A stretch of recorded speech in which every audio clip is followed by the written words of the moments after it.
What I wanted to talk about this week is one hill that I'm really willing to die on when it comes to how we structure the weekly meetings that we have with our team. I was working with a client last week and I actually sat in on their weekly departmental meeting. And it's a relatively new team in terms of the people who are actually sitting in on this call.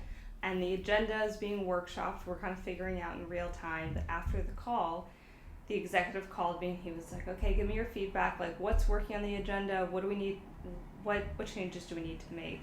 And there was one thing that I was like, I can be pretty flexible aside from this, but one area that I really wanted to put my foot down was making sure that there was a landing spot at the top of the call to capture stresses and tensions.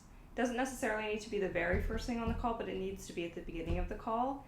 And there's a lot of reasons for this, but I think first and foremost, if we take a step back and think about if I'm an elevator and I'm trying to, make my team better, make the people on my team better, make my organization better, and I have that mindset when I'm thinking about how do I structure these weekly calls, what I want to get out of a weekly call is I want to make sure that everyone's in alignment, we're all on the same page, message from the top down is crystal clear.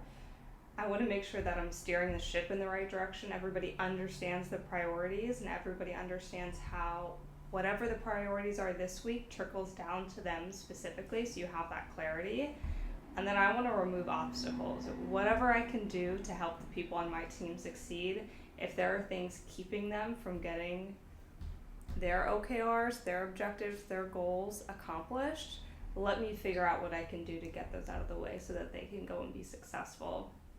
And so I'm thinking about that. I'm like, we need to put stresses and tensions at the beginning of the call because that is going to unearth so much stuff. So there's a few specific things that I want to touch on that I think just adding this one thing to your weekly call really helps to address. First and foremost, I think it builds trust. When you are going to your team and you're saying, before we jump into all the stuff that I want to talk about, I want to hear what's going on with you, what's important to you, what's weighing on you, what's keeping you from being successful. It's a way of showing that we care, right? This meeting is not just about me and my agenda, it's about us and our agenda, and if it's something is important to you, it is important to me by extension. And I think that is a huge deposit, and we talk about emotional bank accounts a lot in the Elevate program. It's a huge deposit in our emotional bank account, and it does a lot to build trust with the people on our team because now they know that you're on their side, right? And that you guys truly are working together.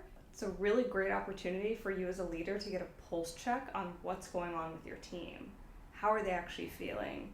As elevators, as leaders, we want to be listening just as much, if not more, as we're talking, and by creating that space at the top of the call and giving people room to say, I'm stressed out about X, Y, and Z, or I don't know how to solve ABC, you're getting a much better sense of what's actually happening, where people are at mentally, where they're at emotionally, all of that good stuff.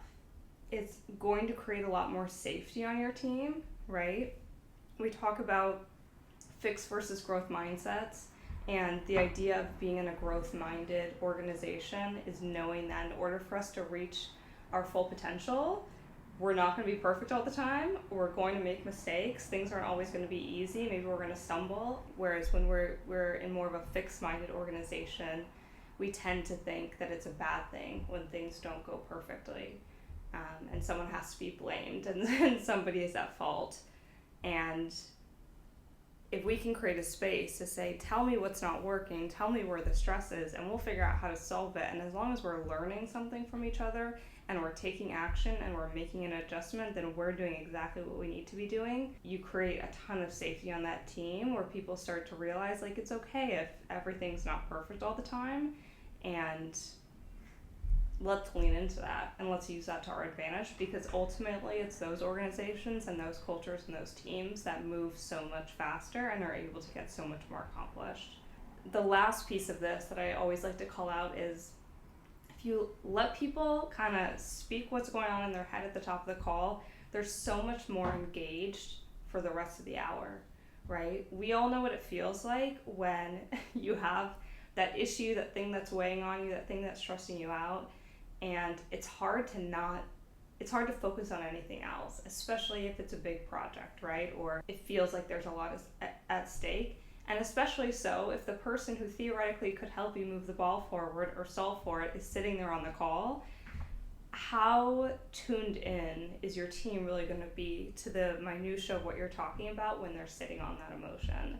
And so giving them a chance to empty their bucket, get everything out on the table, solve for it, feel like they were actually listened to, now they're going to be good, right? Now you have almost like a blank slate where you can get into all the rest of the stuff and have their full undivided attention. And I love that. And to be honest, I think sometimes people are hesitant because they think, okay, if I open up the space for this, it's gonna like divert us down a path that's not gonna be super productive. And in all honesty, in my experience, what people bring to the table are the real business issues that you probably wanted to talk about anyway, but it's just gonna be cathartic for the team to actually get to share that and drive the agenda and express actually how they're feeling, what the impact of whatever the situation is on them. So for all of those reasons, that was the hill that I was willing to die on. And if you're thinking about your weekly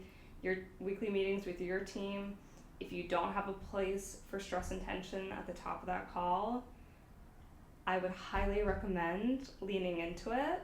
I think it can be your best friend in terms of understanding your team, showing up for them, and just creating a space that's a little bit more safe and a little bit more collaborative.